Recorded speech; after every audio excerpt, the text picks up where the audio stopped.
जय हिंद साथियों, नमस्कार। कैसे हैं आप सभी। तो अपने बात कर रहे थे प्रथाओं की, और प्रथाओं में हमने सती प्रथा को पढ़ा था। इसको पढ़ रहे थे अपने प्रथाएं, और प्रथाओं में हमने किसको पढ़ा था? सती प्रथा को पढ़ा था। अब कोई बोले कि सती मंदिर कहाँ है, तो वैसे मुख्य रूप से तो रानी सती का मंदिर झुंझुनू में है। सती रासों की रचना सूर्यमल मिश्र ने की थी। सती प्रथा के लिए सर्वप्रथम जो प्रयास है वो मोहम्मद बिन तुगलक ने किए थे।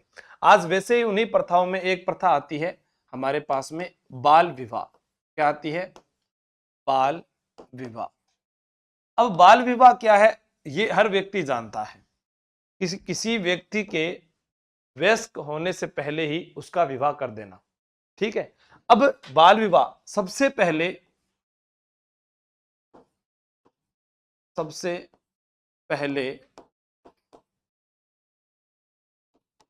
बाल विवाह पर रोक, बाल विवाह पर रोक लगाने वाली रियासत। तो सबसे पहले बाल विवाह पर रोक लगाने वाली रियासत कौन सी थी आपसे पूछा जाए तो उत्तर हो गया जोधपुर। क्या उत्तर हो गया? जोधपुर। कब लगाई गई थी? 1885 ईस्वी में सर प्रताप के प्रयासों से। सर प्रताप के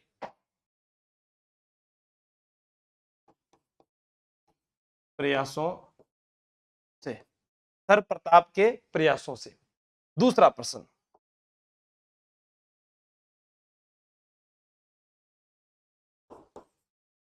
भारत में सर्वाधिक बाल विवाह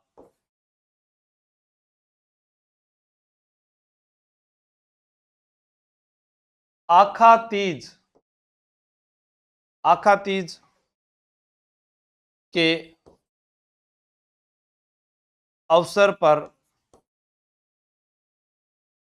होते हैं। छोटी सी उम्र में परनाई ओ बाबोसा। तो आखा तीज जो है, आपसे पूछा जाए कि आखा तीज कब आती है? वैशाख शुक्ल तृतीया को आखा तीज कब आती है? वैशाख शुक्ल तृतीया को आखा तीज आती है। तो सबसे पहला प्रश्न आ गया बाल विवाह का। बाल विवाह पर रोक लगाने वाली पहली रियासत राजस्थान की जोधपुर। किसके प्रयासों से? सर प्रताप के प्रयासों से। इसके बाद में अजमेर के थे एक हरविलास सारदा। उन्होंने बाल विवाह के लिए कानून बनाने का सबसे पहले प्रयास किया, और उसको कहा गया शारदा एक्ट। क्या कहा गया? शारदा एक्ट कहा गया। अपने बात करते हैं उसके लिए, तो एक बार अपने आगे और बढ़ते हैं।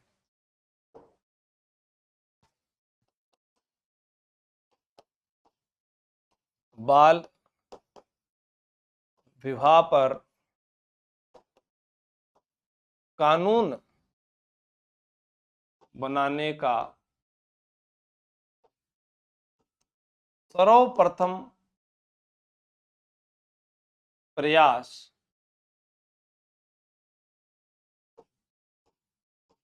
अजमेर निवासी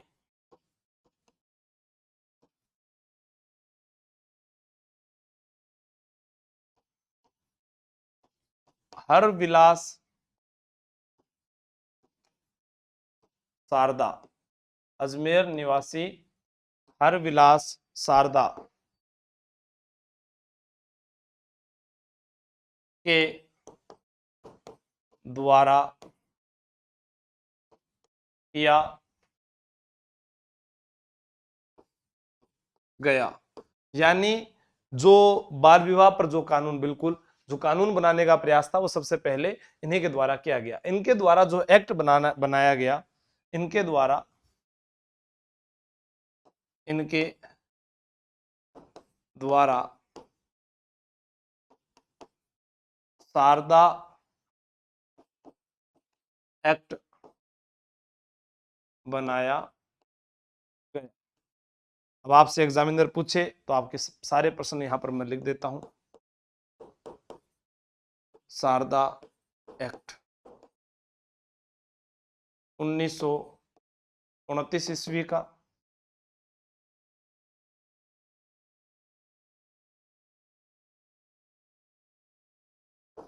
संपूर्ण भारत में लागू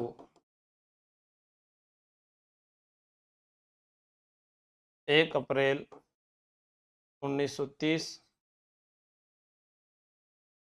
ईस्वी से।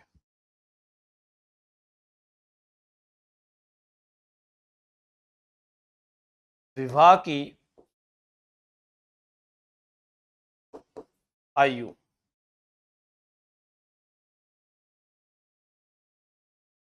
लड़का 18 वर्ष और लड़की 21 वर्ष।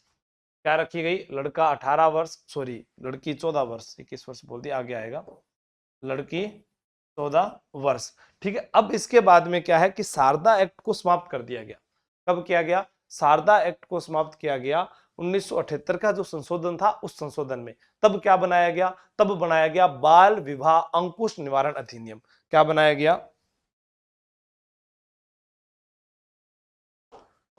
इस अधिनियम में 1978 ईस्वी में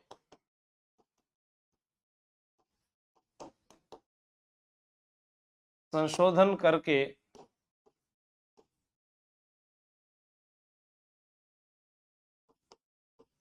बाल विवाह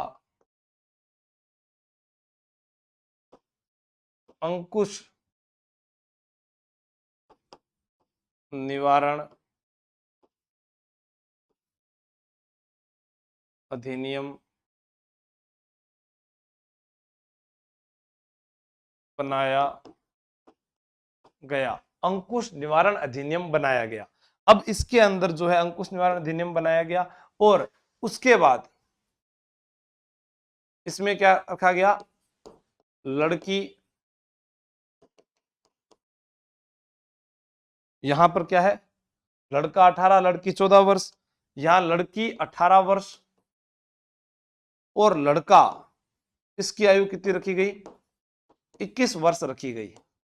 ठीक है, अब इसके बाद में क्या है? हमारा जो नया अधिनियम आया था 2006 के अंदर, बाल विवाह प्रतिषेध अधिनियम 2006, जो 1 नवंबर 2007 से लागू हुआ। उसकी अधिसूचना 10 जनवरी 2007 को प्रारंभ हुई और इसको क्या है कि बाल विवाह को और कठोर बना दिया गया। इसमें क्या कहा गया कि बाल विवाह में जो शामिल हो रहा है, भाई कोई लाडू खा पता नहीं चले, गोल गोल लाडू पतासा शक्कर पारा, अब जेल में चक्की पिसोगा थे सारा, यानी जो उसके अंदर जा रहा है वो भी बाल विवाह के अंदर शामिल होने वाला भी सजा का भागीदार हो गया। 1 साल की सजा, 2 लाख रुपया जुर्मानो, यह हो गयो। ध्यान राख जो काल ने गुलाब जामुन मत खा राजा जो थे। अब बहुत तगड़ो संशोधन हुए हैं। हाँ, अब इसमें संशोधन कब हुआ? इस अधिनियम में संशोधन 2006 बाल विवाह प्रतिषेध अधिनियम। बाल विवाह की अगर कोई सूचना देता है तो राज्य सरकार उसको पुरस्कार भी देती है। कहीं थार गांव में कोई बाल विवाह हो रही है तो थे भी की यानी सूचना देगा तो पैसा कमा सको घना सारा। हाँ, इसकी जो अधिसूचना है, अधिसूचना, वो 10 जनवरी 2007, 10 जनवरी 2007, बिल्कुल सर, सजा सजा भी लिखा दूंगा ना। हाँ, 10 जनवरी 2007 और संपूर्ण भारत में लागू 1 नवंबर 2007।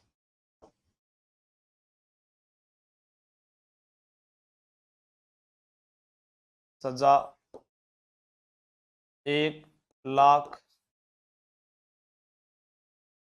जुर्माना व 2 साल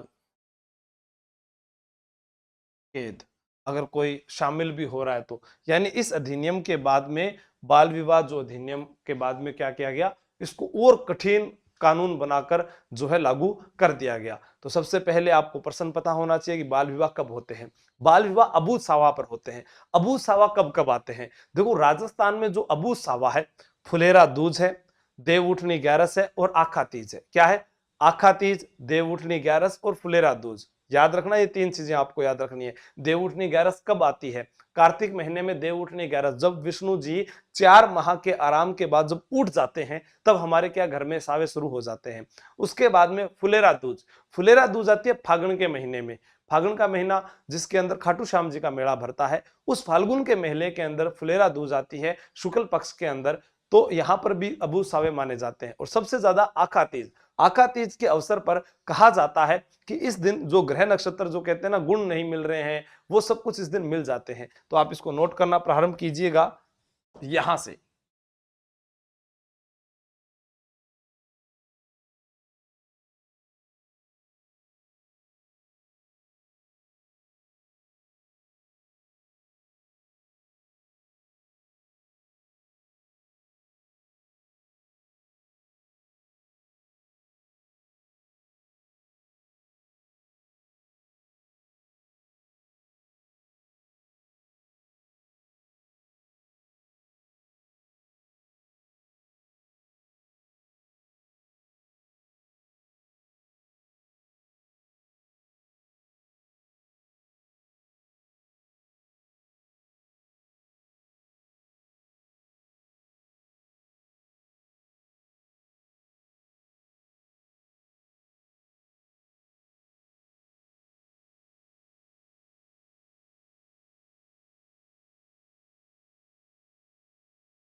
अठारह री छोरी री किसरो, छोरो इसु पहला बारो ब्याह नहीं करनो। ठीक है, आगे चलते हैं। एक था प्रथा में विधवा विवाह।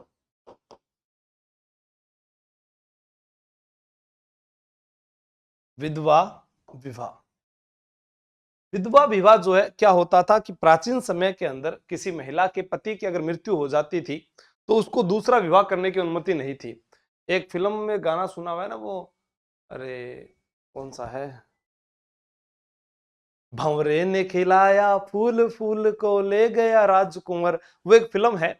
उस फिल्म में दिखाया जाता है कि जो हीरोइन होती है उसके पति हैं, उनकी मृत्यु हो जाती है। मृत्यु होने के बाद में क्या किया जाता है कि उसको टकला कर देते थे वहां पर। प्राचीन समय में विधवा होने के बाद उसको पूरे उसके बाल उतार देते थे, यानी गंजा कर दिया जाता था। और उसको खाने के लिए सिर्फ प्याज रोटी दिया करते थे, कमरे में अलग जगह रखा जाता था। उसको अगर सुबह कोई देख लेता था तो उसको अशुभ माना जाता था। ऐसी कुछ कुप्रथाएं थी। इसके कारण क्या है कि एक नियम बनाना आवश्यक हो गया और उस नियम का नाम रखा गया विधवा विवाह विधवा पुनर्विवाह अधिनियम। क्या रखा गया? विधवा पुनर्विवाह अधिनियम। तो आइए अपने विधवा विवाह के ऊपर जो अधिनियम आया उसका नाम क्या है? विधवा पुनर्विवाह अधिनियम 1856 ईस्वी। कब का है? 1856 ईस्वी। क्या हुआ? इस अधिनियम के तहत सर्वप्रथम जो प्रयास किए थे वो ईश्वर चंद्र विद्यासागर व तत्कालीन गवर्नर जनरल डलहौजी के द्वारा किए गए थे। किसके द्वारा? डलहौजी के द्वारा। हाँ, देखो अब प्रेम रोग फिल्म नाम है ना? हाँ बिल्कुल, आपने सही बताया, प्रेम रोग। मैं हूं प्रेम रोगी, जाओ जाओ किसी वेद को बुलाओ, ऐसा गीत भी है उसके अंदर, मुझको याद आया। हाँ, पुरानी फिल्म बहुत देखी है। इस अधिनियम के लिए सर्वप्रथम प्रयास ईश्वर चंद्र विद्यासागर व तत्कालीन गवर्नर जनरल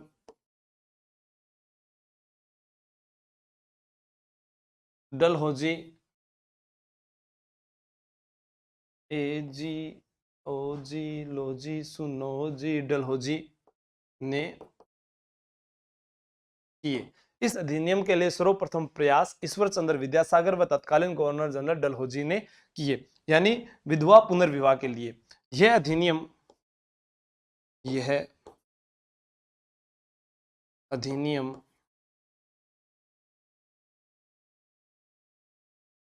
गवर्नर जनरल, यह अधिनियम गवर्नर जनरल कैनिंग के द्वारा 27 जुलाई, कब लागू किया गया था? 27 जुलाई 1856 ईस्वी में लागू किया गया था। 27 जुलाई 1856 ईस्वी को लागू किया।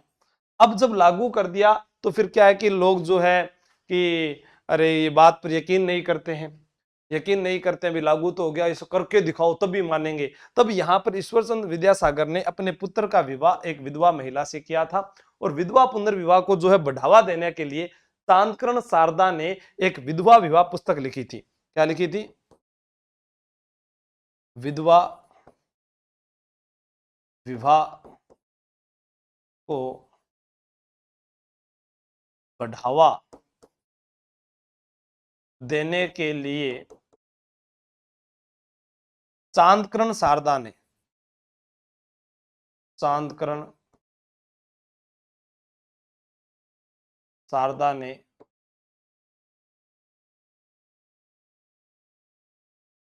विधवा विवाह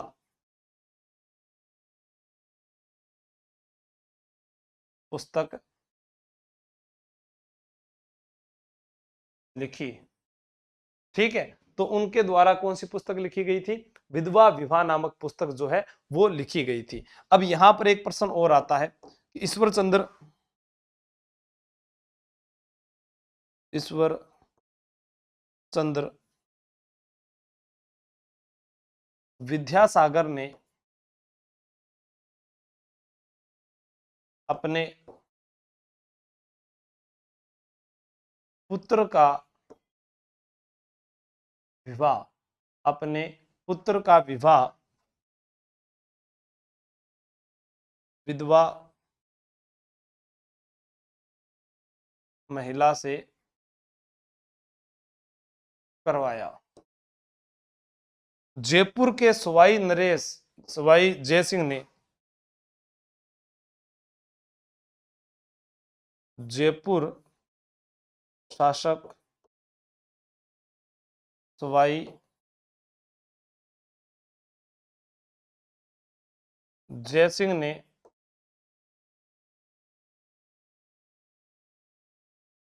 विधवा विवाह को प्रोत्साहन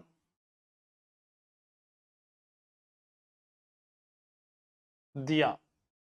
जयपुर के राजा जो थे सवाई जयसिंह, उन्होंने विधवा विवाह को जो है प्रोत्साहन दिया था। ये बात भी आपको पूरी याद होनी चाहिए। तो विधवा विवाह जो है, इसके लिए सर्वप्रथम प्रयास किसने किए? ईश्वर चंद्र विद्यासागर ने।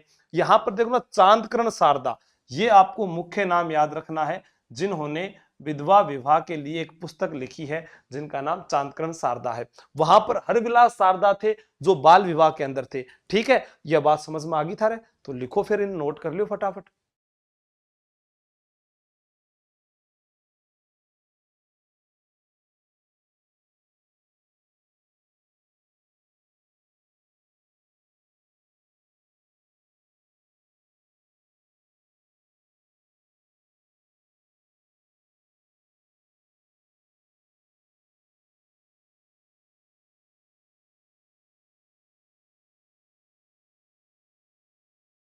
कह रहे हैं कि हमारे समाज में नहीं होता है, ये सभी के अब होने लग गया है। जिसके नहीं होता है वो गलत है। अरे विधवा पुनर्विवाह होना चाहिए।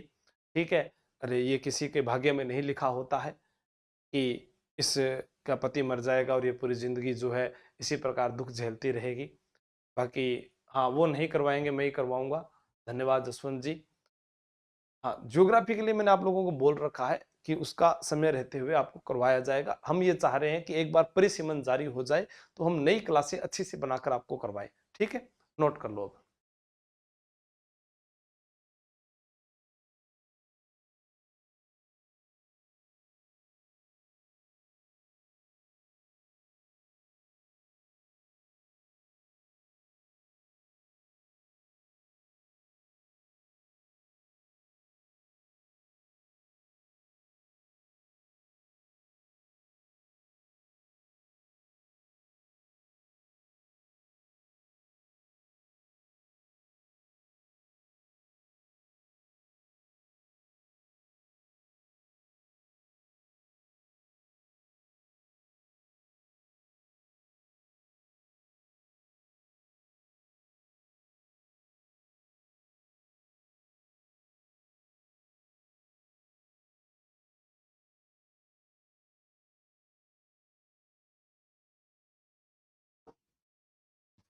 आगे पढ़ते हैं अपने। हमारे पास एक नाम आता है समाधि प्रथा। समाधि प्रथा क्या होती थी? समाधि प्रथा होती थी किसी संत या महात्मा द्वारा स्वेच्छा स्वेच्छा से मृत्यु को प्राप्त करना। अब ये तो स्वेच्छा से मृत्यु को प्राप्त करना, तो आप खुद सोचिए भी, मैं आज अठपंख हो या बिंगो पर लटक जाऊंगा तो सीधी सी बात आत्महत्या होगी ना। तो इस कारण इसको रोका गया। समाधि जो है वो दो प्रकार की हुआ करती थी। समाधि प्रथा कितने प्रकार थे? दो प्रकार थे।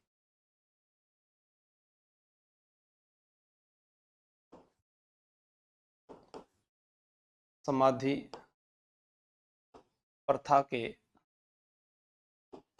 दो प्रकार थे।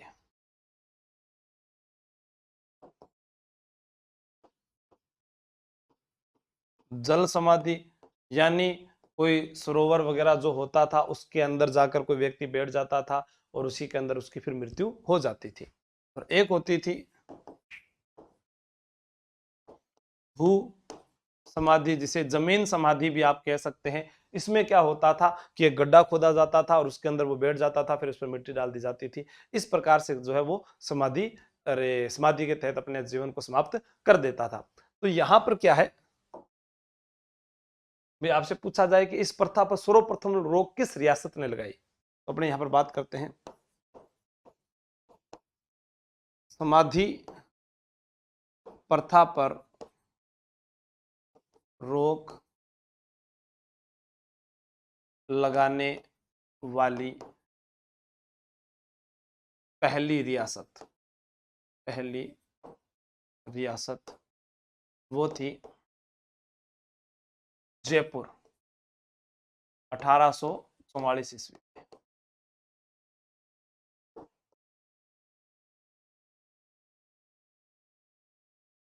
जयपुर के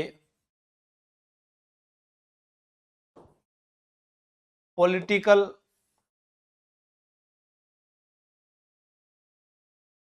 एजेंट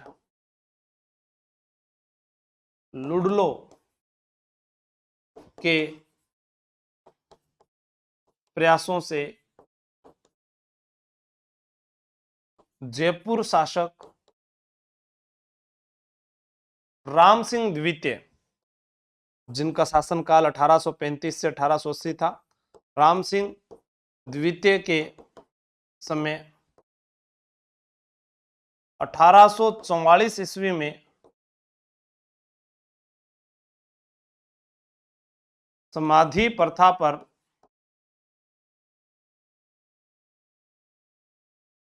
रोक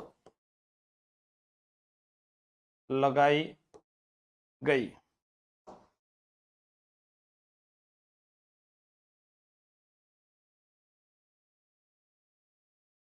लुडलो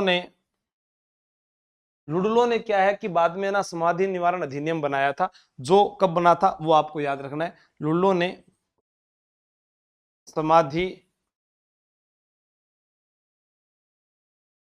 निवारण अधिनियम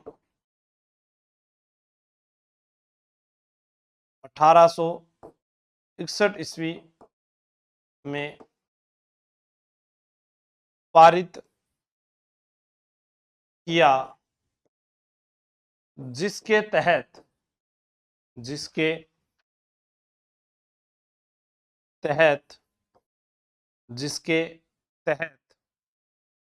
पारित किया, जिसके तहत अरे समाधि को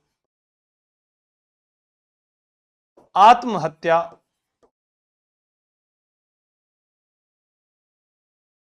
माना जाएगा। यानी आज के बाद जो भी कोई है जीवित समाधि लेगो, ठीक है, जिसके तहत जीवित समाधि को, जिसके तहत ऐसे लिख देते हैं, जिसके तहत जीवित समाधि को आत्महत्या माना जाएगा, ये आपको याद रखना है। ठीक है, तो एक बार जो है आप इसको नोट कर लीजिएगा, ये इतना ही है।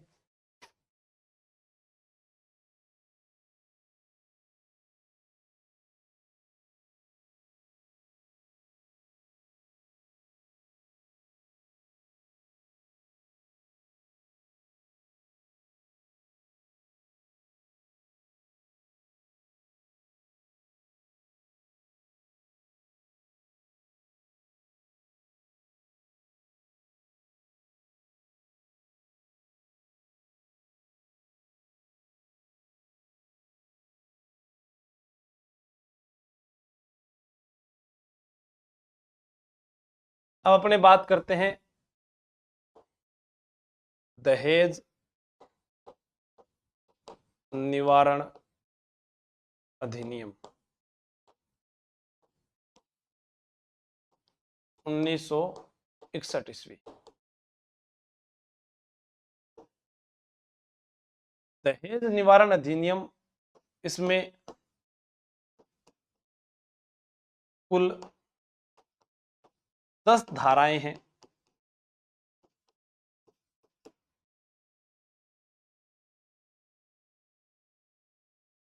दूसरा, लागू कब हुआ? 1 जुलाई 1961 ईस्वी को लागू हुआ।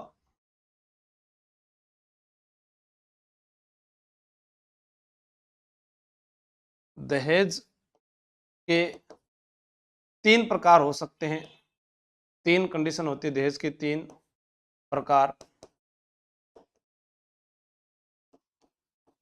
शादी से पहले,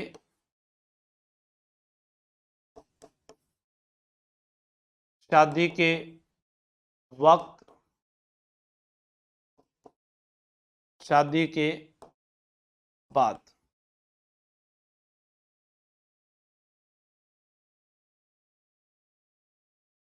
स्त्री धन व हक मेहर की राशि को दहेज में शामिल नहीं किया जाता।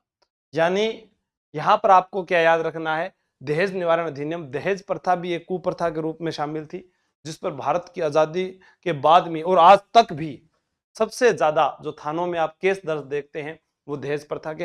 हो सकता है कि कुछ झूठे मुकदमे हो, लेकिन कहां तक झूठे हैं कहां तक सच्चे हैं ये अभी हम तय नहीं कर सकते हैं। ये तो वो परिवारजन ही जानता है, जिसने एक मतलब बाप ने अपनी बेटी दे दी और लोग जो है बड़ी बड़ी गाड़ियों में झांक रहे थे कि इसमें क्या दिया है क्या दिया है।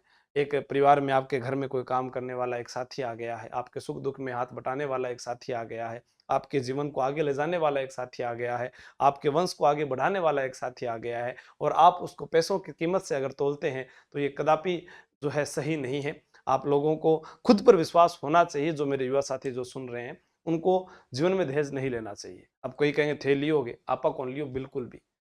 आपा सिर्फ 1 रुपया सगे हर मैडम ले रहा है, 1 रुपया सगे, इन अलावा कुछ भी कौन ले रहा है। आगलन मना कर दियो हाथ जोड़, जी मान दो नारियल दे दो और बस निहाल करसी तो आ एक ही कर सके है, निहाल नहीं करे तो थारा दीड़ा लाखों रुपया भी कौन कर सके है। और दहेज में क्यों हुए है, एक fridge, cooler, washing machine, bed, ठीक है, इन सब चीजों को अगर आप खरीदते हैं ना बाजार से तो 2 लाख या 2.5 लाख रुपए में ये आ जाते हैं।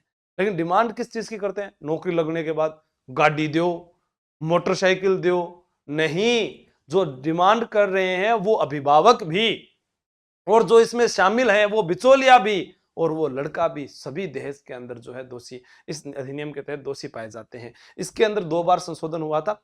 इसमें कहा गया था कि जब शादी होती है तब एक पिता के द्वारा अपनी बेटी को जो सम्मान दिया जाता है उसकी एक लिस्ट अनिवार्य की गई थी। जो भी अरे शादी नहीं हो रखी जिनकी, उनकी जब शादी हो तो वो अपने पिता को ये जरूर कहें कि पापा आप मुझे चाहे एक सोने की अगर नाक की वो नथनी भी अगर देते हैं तो उसकी भी एक लिस्ट जरूर बनाएं। वो एक जरूरी है। इस नियम के अधिनियम के तहत आपको क्या सम्मान दिया जाता है वो सारा का सारा जो है यहाँ पर आपको अरे एक लिस्ट में लिखना अनिवार्य है। उसके बाद में ये तो था 1984 का, जिसके तहत 1985 का नियम बनाया गया। फिर 1986 में जब दोबारा संशोधन हुआ तब इसमें 2 धाराएं जोड़ी गई थी। ठीक है, वो धाराएं अब आपको यहाँ पर कोई आप अरे वो क्या पढ़ रहे हैं कि 304 बी है या 298 ए है, वो तो कहने का मतलब ये है कि मेरा अपने लॉ को नहीं पढ़ रहे हैं। उसके अंदर क्या होता है कि शादी 304 बी में शादी की जिस तारीख को शादी होती है उस तारीख से लेकर 7 साल तक अगर किसी भी प्रकार से महिला की अगर मृत्यु हो जाती है तो उसका जो ससुराल पक्ष है वो दोषी माना जाता है। इसमें निम्न कारण जो है वो शामिल नहीं होते, जैसे कोई महिला है वो खुद गाड़ी चलाकर जा रही थी, एक्सीडेंट हो गया, या वो पहले से बीमार थी तब उसकी मृत्यु। हाँ, इसमें किसी को जला दिया जाता है, लुगाई ज्यादा बोल रही है तो सिराणो लेर भी को सिर दबार मार देवे है, या कोई जहरीली वस्तु मिलाकर उसको मार दिया जाता है या जला दिया जाता है। ऐसी चीजें इसके अंदर शामिल होती है जिसके कारण उसको प्रताड़ित किया गया है, जिसके कारण वो आत्महत्या करने पर मजबूर हो जाती है। और 298 में ये होता है कि पति है या उसका कोई भी दोस्त मित्र जो भी है वो घर में आता है और पत्नी को जो है प्रताड़ित करता है, उन सब चीजों को शामिल किया जाता है। ठीक है, तो अपने को सिर्फ इसमें इतनी ही बात याद रखनी है कि दहेज निवारण अधिनियम 1961 का है। इसमें कुल 10 धाराएं हैं। लागू 1 जुलाई 1961 को हुआ था। संशोधन इसमें 2 बार हुआ है। संशोधन 2 बार। ठीक है, 1984 1986 लिखना चाहो तो आप वो भी लिख सकते हैं, फिर बहुत बढ़ जाएगा क्योंकि ये मैंने अरे आईपीसी और सीआरपीसी जब पढ़ाई थी अरे एसआई और कांस्टेबल बैच में तब उसमें मैंने बहुत सारा इसको करवाया था, तो आप इसको नोट कर लीजिएगा एक बार।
नेक्स्ट पढ़ते हैं कन्यावध।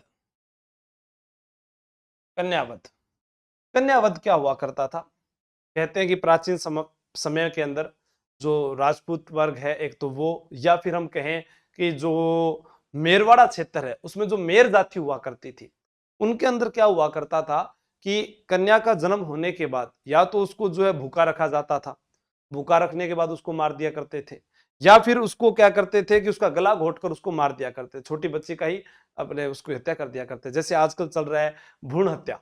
ठीक है, उस प्रकार पहले चला करती थी कन्या वध जिसको अपने कहते हैं। तो यहां पर आपको याद रखना है कन्यावध राजस्थान में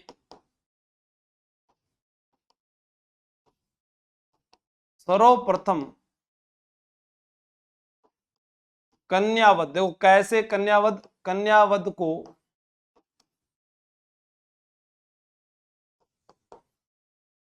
रोकने के लिए, कन्यावध को रोकने के लिए कोटा शासक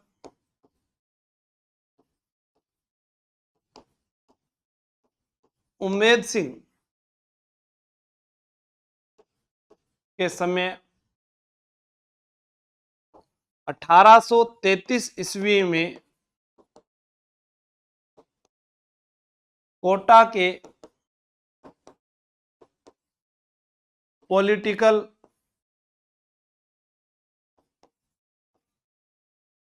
एजेंट विल्किंसन विलिंगसन जो थे के द्वारा सर्वप्रथम कन्या वध पर रोक लगाई गई। 1834 ईस्वी में 1834 ईस्वी में बूंदी रियासत ने भी कन्या वध पर रोक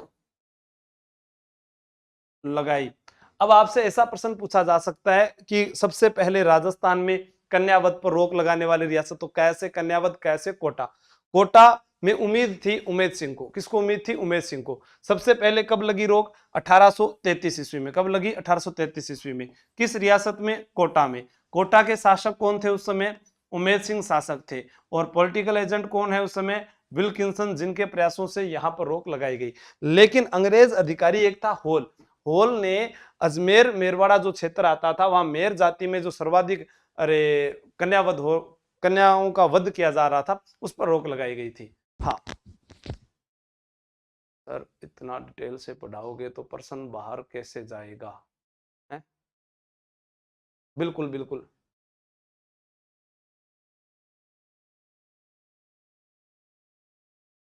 हाँ हाँ,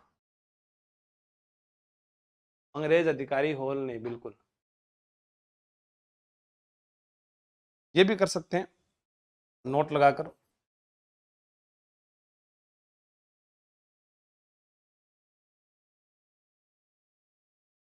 अंग्रेज अधिकारी होल ने मेरवाड़ा क्षेत्र में मेर जाति की सभा पर, अंग्रेज अधिकारी होल ने मेरवाड़ा क्षेत्र में मेर जाति की सभा में मेर जाति की जो सभा थी उसमें सर्वप्रथम रोक लगाई थी। मेर जाति की सभा में सर्वप्रथम कन्यावध पर रोक लगाई। 5 हो गई कि आज देखते हैं। बाल विवाह, विधवा विवाह, समाधि, दहेज, कन्यावत, 5 जो है प्रथाओं का हमने आज अध्ययन किया है।